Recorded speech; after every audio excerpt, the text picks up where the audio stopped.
What's up, everybody? Nick Edson here, and today's vlog is going to be dedicated entirely to this concept of my evolution of dunk knowledge. Okay, so I consider myself pretty much a dunk expert. Not that I am a expert dunker, but I am a dunk expert. I have studied dunking a basketball, and I have thought about and analyzed firsthand the most efficient ways to dunk and different pros and cons of different dunk styles. Now, I look at it as almost its own science when most people just say you either can jump or you can't. I look at it as an entire science. Okay, that being said, this is my story of how my knowledge of dunking evolved from the beginning to where it is now. So, let's start when I was in high school. That's me. Anyways, it was my senior year of basketball in high school, and I remember I didn't really care about dunking. I thought someday I would be able to dunk, but right now I couldn't. But I remember doing one very basic dunk where I took the ball, I palmed it. I could only palm certain balls, and I came from the three-point line without dribbling because I had to keep it palmed in a certain way, and I just dipped it in and barely touched the rim. And in my mind, it was kind of a dunk, but I didn't really treat it as a real dunk because I thought someday I'm going to be able to do real dunks, and someday it'll be awesome. So then for the next 4 years, nothing happened. I lived my normal life. I didn't train specifically. I didn't have a goal to dunk. I didn't change anything about myself. I just lived my normal life, and I improved pretty much zero over those 4 years. And then after that 4-year span, I started to say, okay, I'm done with this. I'm sick of being in the same spot. I'm sick of just living the same life. And then I sought out information about athleticism. Now, the first thing that I did to become more athletic was for my intramural basketball squad at the time. We were trying to win the championship, which we ended up winning. And for this season, I got in the best shape of my life. Not only were my skills really good using videos like this, but my athleticism was very good as well using videos like this. So that's what I was doing. I was training skills and I was training athleticism, but I didn't really know about athleticism. Like the video right there, I was pretty much just doing lunges, split squats, jump rope, some upper body stuff, some sprints, just some kind of basic stuff that I thought would work out. So anyways, we won the intramural championship that I was training for, and then once that got over, one of my friends said, "Hey Nick, let's try to dunk." And I remember I had got like 1 or 2 dunks right after the championship, and I thought the rim was low, or I thought it was a girl's ball or something, because I'd never really been able to dunk like that. I didn't know what was going on. I didn't know that I could really dunk yet. So my friend asked me to do a dunk session with him, and he filmed it. I'll put that video right here. And this was really the first time I'd ever really dunked purposefully. So the athleticism I gained from the video that I showed earlier is what allowed me to get those first couple of dunks. At this point, I started to see exactly what was helping me. I started to learn that the split squats were massive, the lunges were massive, and the jump rope were massive.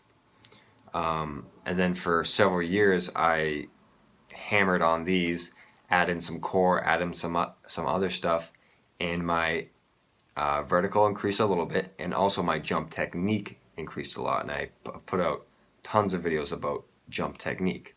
So at this point, I know a pretty good amount about the exercises that increase your vertical, and I'm starting to learn about jump technique. So I kept practicing jump technique. My jump technique got better. I started doing different dunks. If you've been with my channel for a while, you've seen kind of the evolution of some of my dunks, where I used to just do a 2-hand dunk. Now I've been able to do windmills. What I learned eventually, after pretty much running out of resources and running out of places to find better and better knowledge for dunking, I learned about the term power. And power was a game changer from a dunk perspective. So about a year ago, I had started lifting weights. And when I started lifting weights, I just wanted to look stronger, right? And I didn't play hoops for about 2 months. And then when I came back to hoops after lifting for 2 months, my athleticism, my vertical, my speed, my strength were awesome. And my skills were still there as well. But I realized that the weightlifting increased my vertical tremendously. I was doing deadlifts, squats, bench, functional exercises. And I realized that I studied what they were, and I realized what I was doing, and I was increasing my power. I was doing power exercises, which is the maximum way to increase your vertical. And you ask, what technically is a power exercise compared to a normal exercise? So power equals force times speed. So for something to be a powerful exercise, it needs to be done fast and furious, and it needs to be a decent amount of weight. So if you're doing a normal bench press, I'm doing a bench press. There's weight on the bar, right? So there's force, but the speed is not there. I'm not going that fast when I'm doing a bench press. A power bench press would be like this. And you'd throw the bench. You're throwing it as fast as you can, as powerfully as you can. So that distinguishes an exercise from being a power exercise and a strength exercise.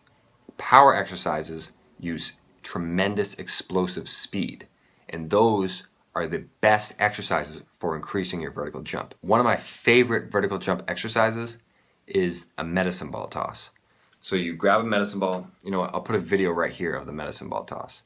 But essentially it's just an extremely powerful exercise where you're moving your body at a high rate of speed. That's what you have to think about at the end. Is your body moving in a high rate of speed with a resistance?